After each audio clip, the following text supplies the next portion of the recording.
Hi there, my name is Moksha. I'm a painter by trade. However, today I want to share with you something a little bit different.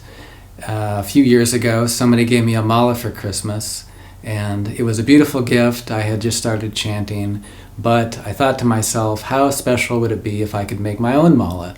And so I set off learning how to do that, scouring the University of YouTube, watching many different videos, and eventually figuring out a technique that I thought worked very well. And today I'm excited to share that process with you. This is my own way of making a traditional 108 bead mala. The first step to making a mala is to lay the beads out and design it. And this is a completely creative process. You can choose from endless number of different kinds of gemstones and seeds, go for different color patterns, kind of whatever you want. It's entirely up to you. And the real trick is to make sure that you have, if you're making a traditional mala, you need 108 beads plus one for the guru bead. And this board that I've designed helps so much with that, because before I had this board I had to count the beads and recount them as I moved things around to make sure that I had 108 beads. And this board has 54 holes, 2 rows of 54 holes with one for the guru bead.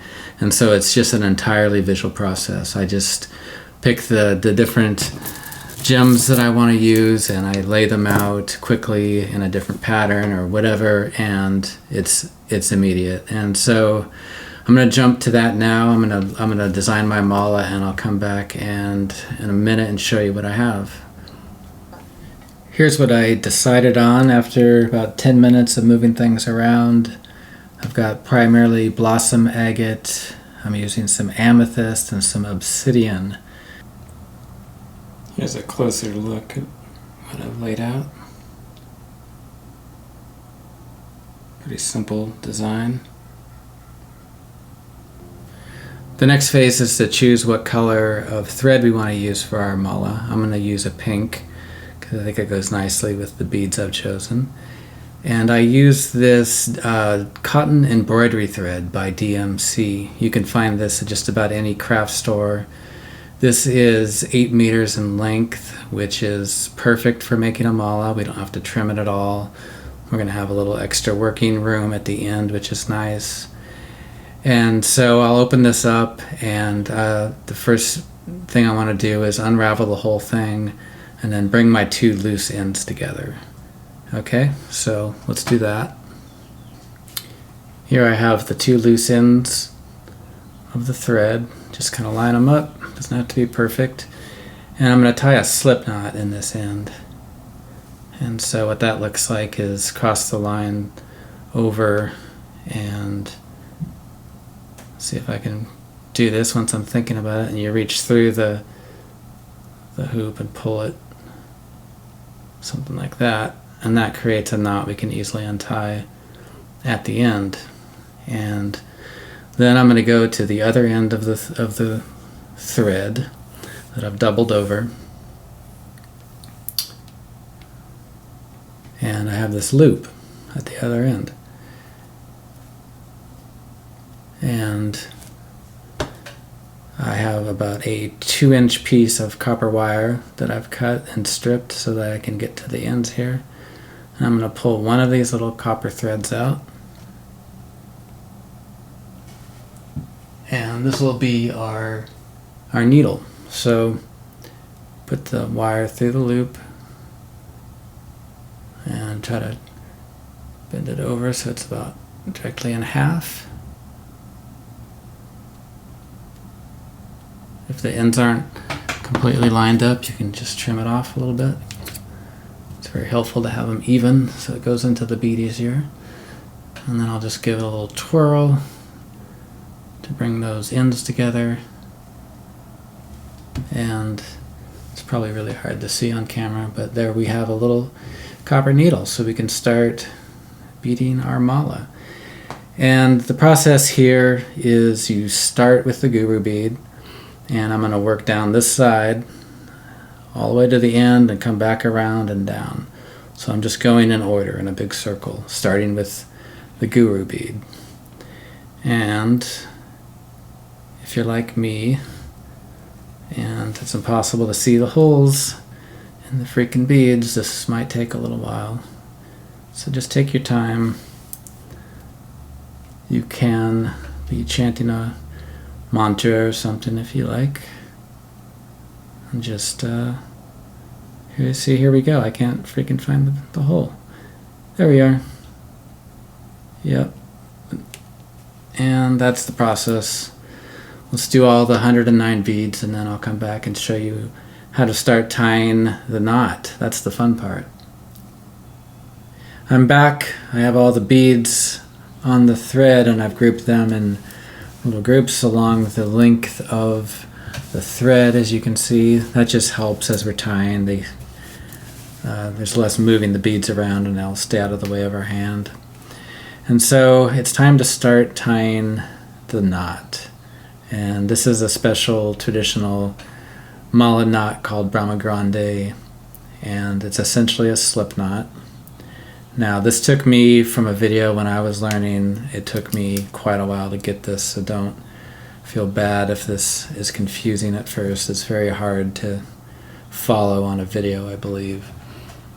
So here it is. I'm going to put the thread over the back of my hand, so the bead is at the back of my hand, and this front line with my left hand I'm going to cross over, and with my index finger I reach through that loop, grab the other end, and there we have a slip knot.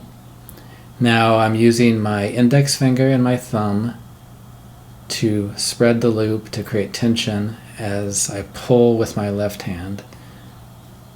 And see there, when I spread my index finger and thumb, it sort of pushed the knot down because I'm using tension to pull at the same time.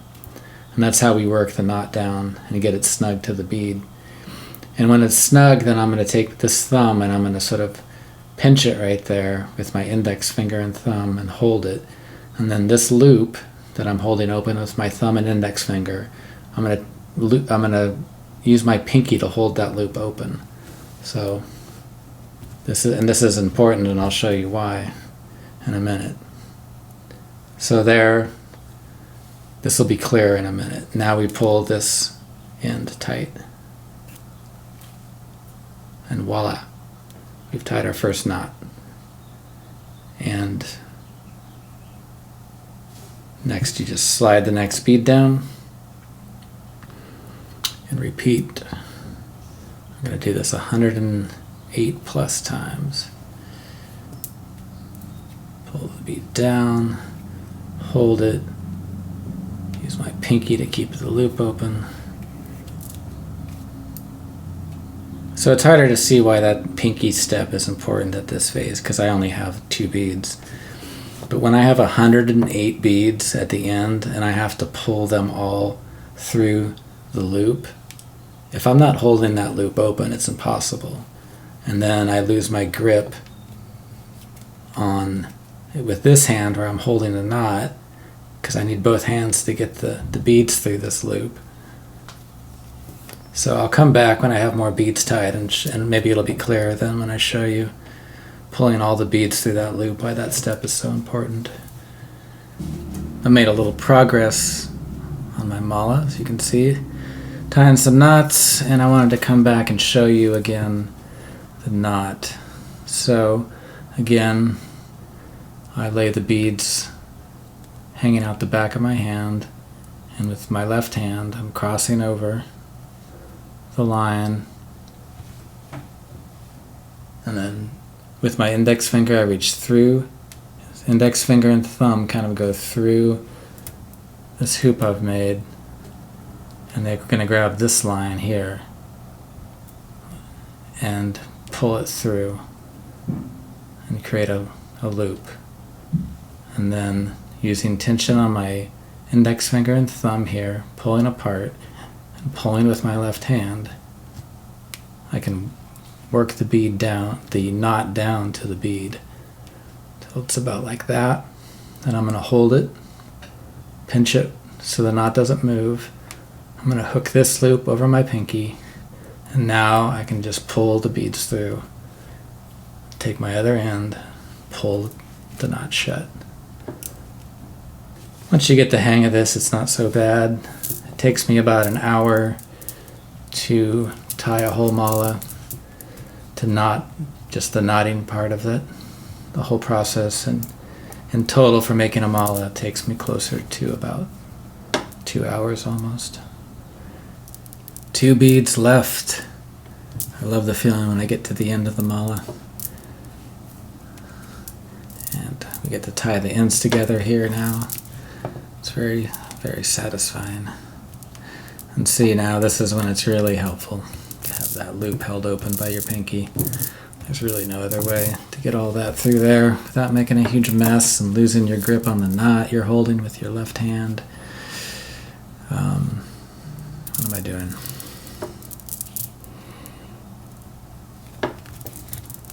Drum roll, last knot. This is exciting.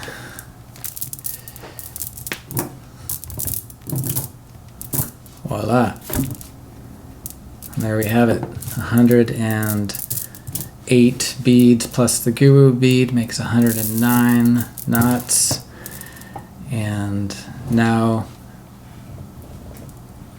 you take this end where we made the slip knot, and it should just gently come untied.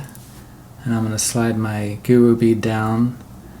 Now, in the past, I learned this lesson the hard way when I was tying these 2 ends together. This bead came off accidentally, and if that happens, there's really no way to get it back on.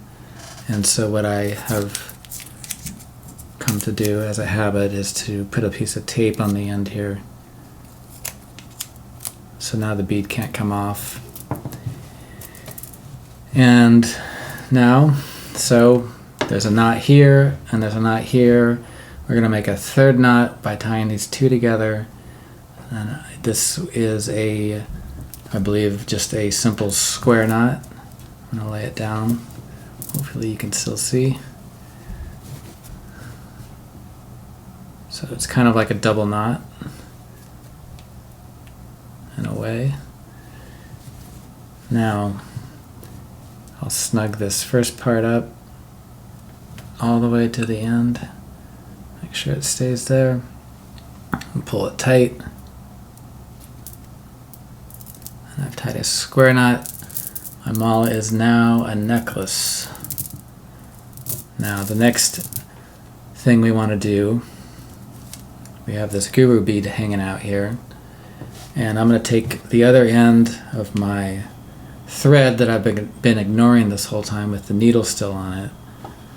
And I want to pass this needle through the hole. Now this can be a little tricky. Sometimes, these holes are different sizes roughly, and if it's pretty tight, it's hard to get 4 strands through this hole. See, my needle's kind of bending here. It's going to be a little challenging. Straighten the needle and try again. Helps I hold the thread down as kind of tight as possible like this. I don't know if you can tell what I'm doing there, so that there's hopefully more room. Okay, I think that'll work. Pull it through. Careful not to get your other beads tangled up.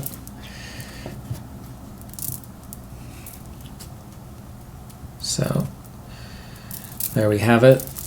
Now I can cut my excess off here, and I want to leave a good 4, almost 5 inches maybe, so it's easy to work with when I tie the tassel on.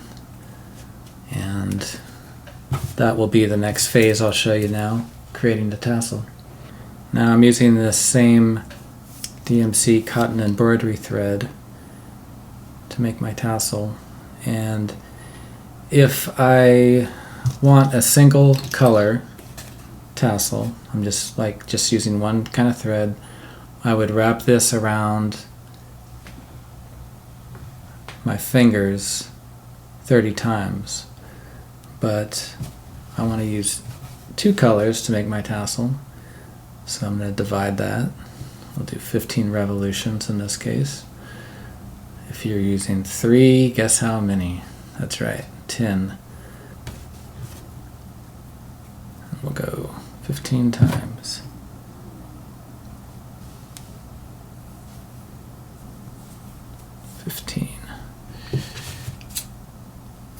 Cut it off. Now we have just a big spool of thread. And I'm going to lay this down with these loose ends pointed down. Hopefully you can see what I'm doing here. I decided after I made that last tassel and put it up to my mala that I didn't like the colors I chose. So I've redone that last step with just one color, and now we're going to tie it on.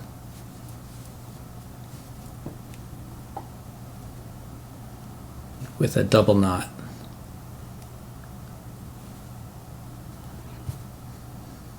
And so when I tie this knot, I don't want the knot to be on top. I want it to try to have it inside so it's hidden once we make the band for this tassel. So I can kind of direct it underneath there. Tie a double knot.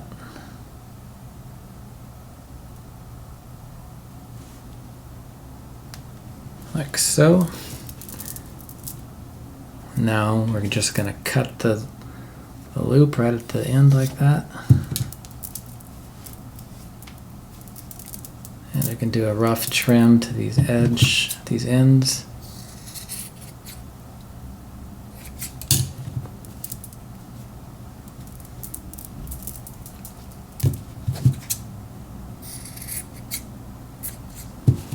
Like so. And then the next phase, next thing we want to do, made a huge mess here, is take a toothbrush with a fairly, flat surface, flat end, good, fairly like medium bristles probably, and I'm going to sort of feather the ends of my tassel. I want to hold the tassel up here so that I don't accidentally pull the strands out because they're not held in very tightly yet. And I'm just going to fray those ends out of the tassel. Like so. Maybe turn it over and do the same thing over here. You don't need to go crazy at this phase. I think it's possible to probably overdo this. So I'm just wanted to fluff it up. It's already feeling pretty good. Yeah. So now I'll just pick a color for the band that we're going to tie on here in a minute. I'll probably just use my same pink color that I used for the main thread. So we really just need 2 tools to make this mala, a pair of scissors and a needle like so. I believe this is an embroidery needle, and it's got a rounded tip. It's not sharp. That's very important because as we're passing the needle through the band to finish this tassel, it's going to make a huge mess if you have a sharp needle. It catches things and pulls threads out, and it's just not going to work. So make sure you have a rounded needle like this. So as I said, I'm just using the same color I used for the tassel, the mala, and I need about a foot. That's all. I'm going to do a little more just to be sure I have plenty to work with. And the fun game of threading a needle. This might take a minute. There we go. And I don't even need to tie a knot. I just want to bring it through, maybe a 4-inch tail there hanging over. And we're going to set that down. We're actually going to start working with this end. What I do, make sure my tassel is kind of orderly, like so. And I'll lay this end down the length of the tassel, hold it with this finger here, trying to keep things kind of neat and orderly. I'm going to start wrapping it around toward me. At first I need to kind of move this around for the first revolution or two. Get it to where I like it visually. And now I can sort of switch hands and just rotate the tassel. Trying to keep things neat. I'm just laying this side, as I go around, I'm just laying it down next to the one in front of it. So I just have one layer. And I'm pulling snug, but not super tight. I don't want to pull as hard as I can, because that'll make it impossible to get the needle through without making a mess of the tassel. And I'll show you what I'm talking about here in a minute. But so snug but not tight. That's the name of the game here. And after I get about halfway down, the total width that I want to make this band, which is about here. Let's do one more. I'll hold it. And I want to trim off this tail.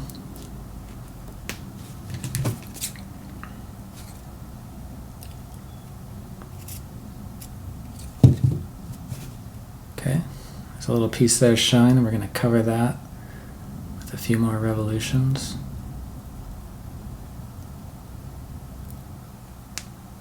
And I think I like how that looks.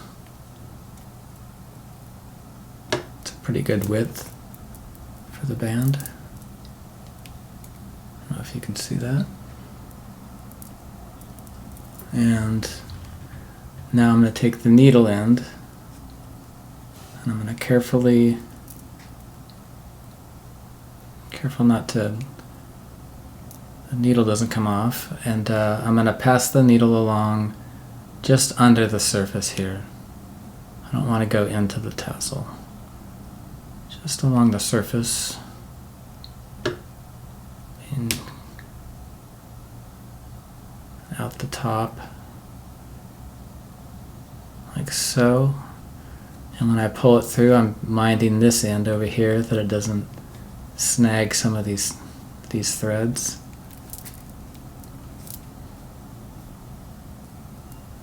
There we go. And again, I'm pulling snug, but I'm not trying to make it too tight, or I'm gonna probably mess up my tassel.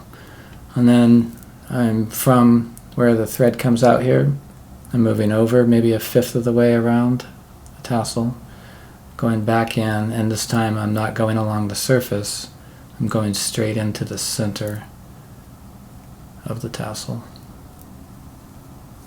like so. And again, I'm being mindful what's happening over here so I don't snag something. Pull it snug. And trim off my tail. And that is pretty much it. I'll give the tassel one last little brush. Clean it up, and then I want to do another little trim.